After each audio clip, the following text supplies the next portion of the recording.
Channagiri BJP ಶಾಸಕ ಮಾಡಾಳು ವಿರೂಪಾಕ್ಷಪ್ಪ ನಿನ್ನೆ ಎರಡನೇ ದಿನವೂ ಲೋಕಾಯುಕ್ತ ವಿಚಾರಣೆಯನ್ನ ಎದುರಿಸಿದ್ರು. ಮಗ ಪ್ರಶಾಂತ್ ಕಚೇರಿಯಲ್ಲಿ ಸಿಕ್ಕ ಹಣದ ಬಗ್ಗೆ ದಾಖಲೆ ಸಮೇತ ಲೋಕಾಯುಕ್ತಕ್ಕೆ ಬಂದಿದ್ರು. ಸತತ 6.5 ಗಂಟೆಗಳ ಕಾಲ ವಿರೂಪಾಕ್ಷಪ್ಪ ಅವರನ್ನ ಲೋಕಾಯುಕ್ತ ಅಧಿಕಾರಿಗಳು ವಿಚಾರಣೆ ನಡೆಸಿದ್ರು. ವಿಚಾರಣೆಗೆ ಸಂಪೂರ್ಣ ಸಹಕಾರವನ್ನು ಕೊಡ್ತಾ ಇದ್ದೇನೆ. ಮತ್ತೆ ಸೋಮವಾರ ದಿವಸ ಇದನ್ನ ವಿಚಾರಣೆಗೆ ಹಾಜರಾಗೋದಕ್ಕೆ ನೋಟಿಸ್ ಅನ್ನು ಕೊಟ್ಟಿದ್ದಾರೆ.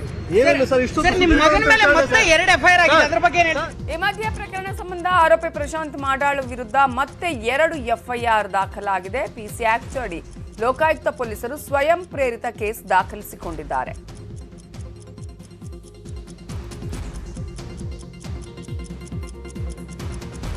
ಎರಡನೇ ದಿನದ ವಿಚಾರಣೆ ಮುಗಿಸಿ ಹೊರಟ ಮಾಡಾಳು ವಿರೂಪಾಕ್ಷಪ್ಪ ವಿಚಾರಣೆಗೆ ಸಹಕಾರ ಕೊಟ್ಟಿದ್ದೇನೆ, ಮತ್ತೆ ಸೋಮವಾರ ವಿಚಾರಣೆಗೆ ಬರಲು ಹೇಳಿದ್ದಾರೆ, ಬರ್ತೀನಿ ಅಂದ್ರು.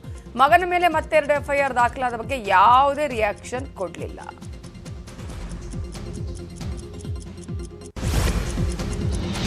ಮಹೇಶ್ ಕುಮಟಳ್ಳಿಗೆ ಟಿಕೆಟ್ ಸಿಗದಿದ್ರೆ ಗೋಕಾಕ್ನಿಂದ ಸ್ಪರ್ಧಿಸಲ್ಲ ಅಂತ ರಮೇಶ್ ಜಾರಕಿಹೊಳಿ ಬಾಂಬ್ ಸಿಡಿಸಿದ್ದಾರೆ. ವಿಜಯಪುರದಲ್ಲಿ ಮಾತಾಡಿದ ಅವರು, ಕುಮಟಳ್ಳಿ ಟಿಕೆಟ್ ಕೊಡದಿದ್ರೆ ನಾನು ಸ್ಪರ್ಧಿಸಲ್ಲ, ಕುಮಟಳ್ಳಿಗೆ ಟಿಕೆಟ್ ಕೊಡಲೇಬೇಕು ಅಂತ ಬಿಜೆಪಿ ಹೈಕಮಾಂಡ್ಗೆ ಪರೋಕ್ಷವಾಗಿ ರಮೇಶ್ ಜಾರಕಿಹೊಳಿ ಎಚ್ಚರಿಕೆ ಕೊಟ್ಟಿದ್ದಾರೆ.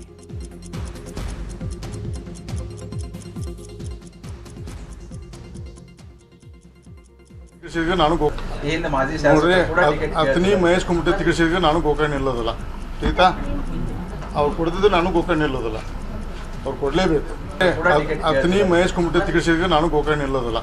ಆಯ್ತಾ, ಅವ್ರು ಕೊಡ್ತಿದ್ದು ನಾನು ಗೋಕಾಕ್ ನಿಲ್ಲೋದಿಲ್ಲ, ಅವ್ರು ಕೊಡಲೇಬೇಕು.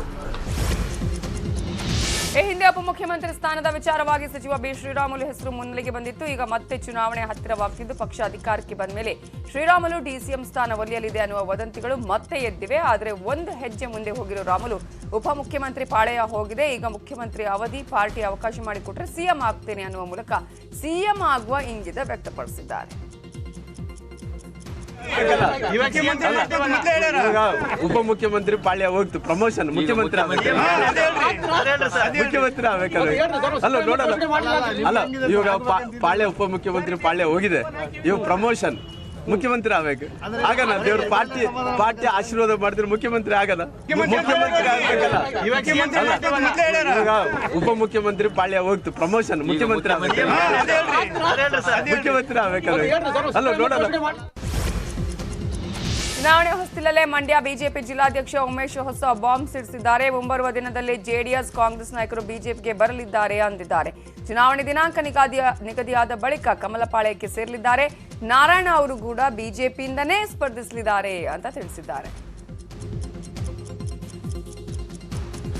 ದೇಶದ ನೆಚ್ಚಿನ ಗೃಹ ಸಚಿವರೇ ಮಂಡ್ಯ ಜಿಲ್ಲೆ ಉಸ್ತುವಾರಿ ವಹಿಸ್ಕೊಂಡಿರೋದ್ರಿಂದ ಸುಮಕ್ಕ ಅಂತ ನಾಯಕರು ಈ ನಮ್ಮ ಪಾರ್ಟಿಗೆ ಬರ್ತಾರೋದ್ರಿಂದ ಇನ್ನೂ ಅನೇಕ ನಾಯಕರು, ಯುವ ಮುಖಗಳು ಭಾರತೀಯ ಜನತಾ ಪಾರ್ಟಿಗೆ ಸೇರ್ತಾ ಇರ್ತದೆ. 7 ಕ್ಷೇತ್ರದಲ್ಲೂ ಕೂಡ ಭಾರತೀಯ ಜನತಾ ಪಾರ್ಟಿಯ ಶಾಸಕರು ಆಯ್ಕೆಯಾಗಿ ಬರ್ತಾರೆ. ನೋಡ್ತಾ ಇರಿ, ನನ್ನ 4-5 ದಿನ ಎಂತೆಂಥ ಘಟಾನುಘಟಿಗಳು ಭಾರತೀಯ ಜನತಾ ಪಾರ್ಟಿಗೆ ಬರ್ತಾರೆ. ಭಾರತೀಯ ಜನತಾ ಪಾರ್ಟಿಯ ಸರ್ಕಾರ 2023ರಲ್ಲಿ ಸರ್ಕಾರದಲ್ಲಿ ಮಂಡ್ಯ ಜಿಲ್ಲೆಯ 7 ಜನ ಶಾಸಕರು ಕೂಡ ಭಾರತೀಯ ಜನತಾ ಪಾರ್ಟಿಯ ಶಾಸಕರಾಗಿರ್ತಾರೆ. ದೇಶದ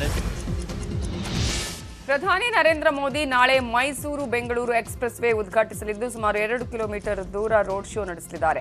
ನಾಳೆ ಬೆಳಗ್ಗೆ 11:35ಕ್ಕೆ ಮೈಸೂರು ವಿಮಾನ ನಿಲ್ದಾಣಕ್ಕೆ ಬಂದು ಅಲ್ಲಿಂದ ಹೆಲಿಕಾಪ್ಟರ್ ಮೂಲಕ ಮಂಡ್ಯದ ಪಿಎಸ್ ಕಾಲೇಜು ಮೈದಾನಕ್ಕೆ ಬರ್ತಾರೆ. ಐಬಿ ವೃತ್ತದಿಂದ ನಂದ ಚಿತ್ರ ಮಂದಿರದವರೆಗೂ 2 ಕಿಲೋಮೀಟರ್ ದೂರ ರೋಡ್ ಶೋ ನಡೆಸಿ ಮತ್ತೆ ಬೂದನೂರಿನಲ್ಲಿ 50 ಮೀಟರ್ ದೂರ ರಸ್ತೆಯಲ್ಲಿ ನಡೆದು ರೋಡ್ ಶೋ ಮಾಡಲಿದ್ದಾರೆ. ಬಳಿಕ ಗೆಜ್ಜಲಗೆರೆಯ ಸಮಾವೇಶದಲ್ಲಿ ಮೋದಿ ಭಾಗಿಯಾಗಲಿದ್ದಾರೆ. ಇನ್ನು ನೂತನ ದಶಪಥ ಹೈವೇ ಬಗ್ಗೆ ಮೋದಿ ಶ್ಲಾಘನೆ ವ್ಯಕ್ತಪಡಿಸಿದ್ದು, ಕರ್ನಾಟಕದ ಅಭಿವೃದ್ಧಿಗೆ ದೊಡ್ಡ ಮಟ್ಟದ ಕೊಡುಗೆ ಕೊಡುತ್ತೀನಿ ಅಂತ ಮೋದಿ ಬಣ್ಣಿಸಿದರು. ಇದು ಮಾಗಡಿಯಲ್ಲಿ ನಡೆದ ಕಾಂಗ್ರೆಸ್ ಪ್ರಜಾಧ್ವನಿ ಯಾತ್ರೆ ಕಾರ್ಯಕ್ರಮವನ್ನು ಕೆಪಿಸಿಸಿ ಅಧ್ಯಕ್ಷ ಡಿಕೆ ಶಿವಕುಮಾರ್ ನಿನ್ನೆ ವಿನೂತನವಾಗಿ ಉದ್ಘಾಟನೆ ಮಾಡಿದ್ರು. ಎಲ್ಪಿಜಿ ಸಿಲಿಂಡರ್ಗೆ ಮಹಿಳೆಯರ ಕೈಯಲ್ಲಿ ಹಾರ ಹಾಕಿಸುವ ಮೂಲಕ ಉದ್ಘಾಟಿಸಿದ್ರು. ಕಾರ್ಯಕ್ರಮದಲ್ಲಿ ಗ್ಯಾಸ್ ಬೆಲೆ ಏರಿಕೆ ವಿರುದ್ಧ ಆಕ್ರೋಶವನ್ನ ಹೊರಹಾಕಿದ್ರು. ರಾಮನಗರದ ಮಾಗಡಿಯಲ್ಲಿ ನಡೆದ ಪ್ರಜಾಧ್ವನಿ ಯಾತ್ರೆಯಲ್ಲಿ ಕೆಪಿಸಿಸಿ ಅಧ್ಯಕ್ಷ ಡಿಕೆ ಶಿವಕುಮಾರ್ ಭಾವನಾತ್ಮಕವಾಗಿ ಮಾತನಾಡಿದ್ದಾರೆ. ನಾನು ಹೊರಗಡೆಯಿಂದ ಬಂದವನಲ್ಲ, ನಾನು ಇದೇ ಜಿಲ್ಲೆಯ ಮಗ, ನಾನು ಸತ್ರೆ ದೊಡ್ಡ ಆಲನಹಳ್ಳಿ ಮಣ್ಣಲ್ಲಿ ಹೂಳ್ತಾರೆ, ನನ್ನನ್ನು ಬೇರೆ ಊರಿಗೆ ತಗೊಂಡು ಹೋಗಲ್ಲ ಅಂತ ಭಾವುಕರಾಗಿ ಮತಬೇಟೆ ಮಾಡಿದ್ದಾರೆ.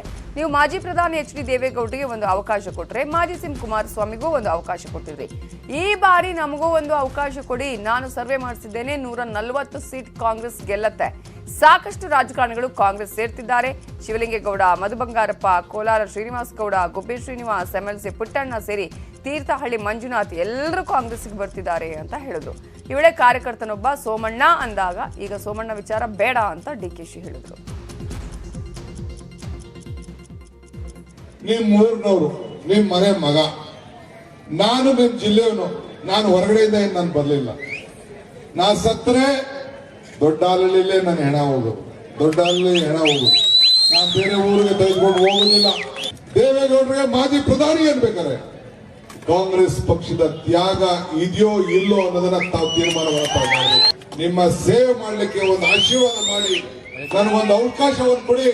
ತೀರ್ಥಹಳ್ಳಿ ಶ್ರೀನಿವಾಸ್ ಗೌಡ, ಮಂಜುನಾಥ್ ಗೌಡ ಅವರೆಲ್ಲ ದಡ್ರ. ಕೋನ್ ರೆಡ್ಡಿ ನೆನಪಿದ್ಯಾ? ಕೋನ್ ರೆಡ್ಡಿ ಹೆಸರು ಟವಲ್ ಹಾಕೊಂಡಿರ್ತಾರಲ್ಲ, ಕೋನ್ ರೆಡ್ಡಿ ಹೆಸರು ಟವಲ್ ನಮ್ಮ ರೇವಣ್ಣ ಹಾಕೊಂಡು ಕೂತವ್ರಲ್ಲ, ಈಗ ನಿಮ್ ಊರವ್ರು ಹಾಕಿದ್ರಲ್ಲ ಹಂಗೆ ಹೆಸರು ಟವಲ್ ಹಾಕೊಂಡು. ಸೋಮಣ್ಣ ಸುದ್ದಿ ಮಾತಾಡ್ಬಿಡಿ. ಇವರೆಲ್ಲ ಯಾಕೆ ದಡ ಬಿಟ್ಬಿಟ್ಟು ಬರ್ತಾವ್ರೆ?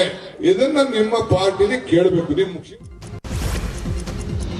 ರಾಜ್ಯದ ಕರಾವಳಿ ಜಿಲ್ಲೆಗಳಲ್ಲಿ ಬಿಸಿಲಿನ ತಾಪ ಮುಂದುವರೆದಿದ್ದು, ಉಡುಪಿ, ಉತ್ತರ ಕನ್ನಡ ಹಾಗೂ ದಕ್ಷಿಣ ಕನ್ನಡ ಜಿಲ್ಲೆಗಳ ಕೆಲವು ಸೀಮಿತ ಸ್ಥಳಗಳಿಗೆ ನೀಡಲಾದ ಉಷ್ಣ ಅಲೆಯ ಚಕ್ರಿಯನ್ನ ಶನಿವಾರಕ್ಕೆ ವಿಸ್ತರಿಸಲಾಗಿದೆ. 3 ದಿನಗಳಿಂದ ನಿರಂತರವಾಗಿ ಉಡುಪಿ ಮತ್ತು ದಕ್ಷಿಣ ಕನ್ನಡ ಜಿಲ್ಲೆಗಳ ಕೆಲವು ಪ್ರದೇಶದಲ್ಲಿ ರಾಜ್ಯದ ಅತಿ ಹೆಚ್ಚು ಗರಿಷ್ಠ ಉಷ್ಣಾಂಶ ದಾಖಲಾಗುತ್ತಿದ್ದು, ಹೀಗಾಗಿ ಉಷ್ಣ ಅಲೆಯ ಎಚ್ಚರಿಕೆಯನ್ನ ನೀಡಲಾಗಿತ್ತು. ಈಗ ಈ ಎಚ್ಚರಿಕೆಯನ್ನ ವಿಸ್ತರಣೆ ಮಾಡಲಾಗಿದೆ.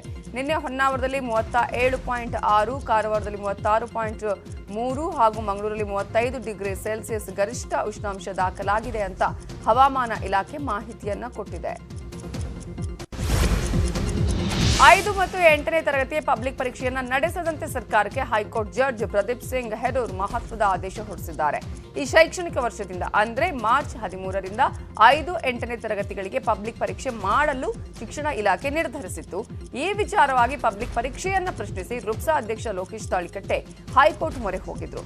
ಹೈಕೋರ್ಟ್ ಆದೇಶದಿಂದ ವಿದ್ಯಾರ್ಥಿ ಪೋಷಕರು ಗೊಂದಲ ಪರಿಹಾರ ಆಗಿದೆ. 5 ಮತ್ತು 8ನೇ ತರಗತಿಗೆ ಪರೀಕ್ಷೆ ಮಾಡಬೇಕು ಅಂತ ಹೇಳ್ಬಿಟ್ಟು ಶಿಕ್ಷಣ ಮಂತ್ರಿಗಳು ಅಟಕ್ ಬಿದ್ದವ್ರ ರೀತಿಯಲ್ಲಿ ಅದರ ಒಂದು ಆದೇಶವನ್ನು ಮಾಡಿಬಿಟ್ಟು ಎಲ್ಲ ಪೂರ್ವ ತಯಾರಿಗಳನ್ನು ಮಾಡ್ತಾರೆ. ಅದರ ವಿರುದ್ಧವಾಗಿ ರುಪ್ಸಾ ಕರ್ನಾಟಕ ಮತ್ತು ಇಡೀ ರಾಜ್ಯದ ಶಾಲೆಗಳು, ಏನು ಖಾಸಗಿ ಶಾಲೆಗಳು ಸರ್ಕಾರಕ್ಕೆ ಮನವಿಯನ್ನು ಮಾಡಿದರೂ ಕೂಡ ಇವರಿಗೆ ಪರೀಕ್ಷೆ ಮಾಡೋದೊಂದು ದೊಡ್ಡ ಸಾಧನೆ ಅಂತ ಹೇಳ್ಬಿಟ್ಟು ಇವ್ರು ಪರೀಕ್ಷೆಯನ್ನು ಮಾಡೋಕ್ಕೆ ಹೊರಟಿದ್ರು. ಅದರ ವಿರುದ್ಧ ನಾವು ಅನಿವಾರ್ಯವಾಗಿ ಹೈಕೋರ್ಟ್ ಮೆಟ್ಲೇರಬೇಕಾಯಿತು. ಸೊ ಕೋರ್ಟ್ ಇವತ್ತು ನಮ್ಮ ವಿಚಾರಕ್ಕೆ ಮನ್ನಣೆಯನ್ನು ನೀಡಿಬಿಟ್ಟು ಪರೀಕ್ಷೆಯನ್ನು ರದ್ದು ಮಾಡಬೇಕು ಅಂತ ಇವತ್ತು